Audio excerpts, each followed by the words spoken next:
Number 7, conjunction. Conjunction মানে হলো দুই বা ততোধিক শব্দ, বাক্য বা অংশকে যুক্ত করে, যেমন অ্যান্ড, বাট, অর, বিকজ। যেমন I like tea and coffee, আমি চা এবং কফি পছন্দ করি। এখানে অ্যান্ড এবং দিয়ে যুক্ত। He is poor but honest, সে গরিব কিন্তু সৎ। এখানে বাট মানে কিন্তু দিয়ে যুক্ত। Study hard or fail the test, ভালো করে পড়ো নইলে পরীক্ষায় ফেল কর। এখানে অর মানে অথবা নইলে দিয়ে যুক্ত। She did not come because she was sick, সে অসুস্থ ছিল বলে বা কারণে আসেনি। এখানে বিকজ মানে কারণে দিয়ে যুক্ত। We will go if it doesn't rain, যদি বৃষ্টি না হয় আমরা যাব। এখানে ইফ মানে যদি দিয়ে যুক্ত। কনজাংশন ছাড়া সেন্টেন্সগুলো এক একটা একা একা হতো, কেউ কারোর সাথে কথা বলতো না।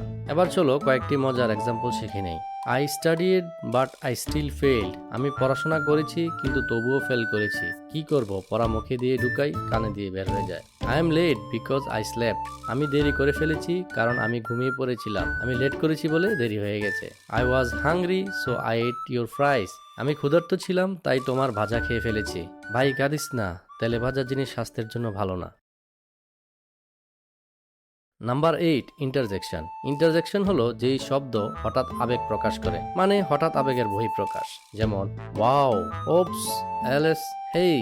যেমন ওয়াও দ্যাটস অ্যামেজিং, বাহ অসাধারণ তো। এখানে ওয়াও মানে বাহ। Oops, I dropped the glass, ওফ আমি গ্লাসটি ফেলে দিয়েছি। এখানে ওপস মানে ওফ। হেই হোয়াটস গোয়িং অন, আরে কি হচ্ছে। এখানে হেই মানে আরে। এলএস, হি ইজ ডেড, হাই সে মারা গিয়েছে। এখানে এলএস মানে হাই। ইয়ে উই ওন দ্য ম্যাচ, হ্যাঁ আমরা ম্যাচ জিতেছি। এখানে ইয়েই মানে হ্যাঁ। ইন্টারজেকশন মানে হলো সেন্টেন্সের ফিল্মি সংলাপ, হঠাৎ ঢুকেই মাত করে দেয়। এবার চলো কয়েকটি মজার এক্সাম্পল শিখে নিই। Ouch, I stepped on dog poop, ওহো আমি কুকুরের বিষ্ঠের উপর পা রেখেছি, এখন কেউ না দেখলেই বাঁচে। ব্রেভো, ইউ ফেইলড অ্যাগেইন, বাহ তুমি আবার ফেল করেছো, এবার ঘোড়ার ডিম খাও। Yikes, that's a bad haircut, থু এটা একটা খারাপ চুল কাটা, এবার মেয়েদের জামা পর ভালো লাগবে। বন্ধুরা এই ছিল ইংলিশ গ্রামার এর সুপার 8 পার্টস অফ স্পিচ। সবাই মিলে কাজ করে এক একটা সুন্দর সেন্টেন্স বানায়। ভাই লাইফে যেমন বন্ধু বান্ধব দরকার, সেন্টেন্সের লাইফেও দরকার এই 8জন সুপার 8। ভিডিও ভালো লাগলে লাইকটা মারো, সাবস্ক্রাইবটা টিপো আর কমেন্টে লিখো ওয়াও গ্রামার রক্স। না করলে আমি ইন্টারজেকশন দিয়ে বলবো এলএস ইউ ডিডন্ট লাইক। চলো বিদায় নেই, আবার আসবো গ্রামারের নতুন এপিসোড নিয়ে ইংরেজি শেখার মজার ক্লাসে।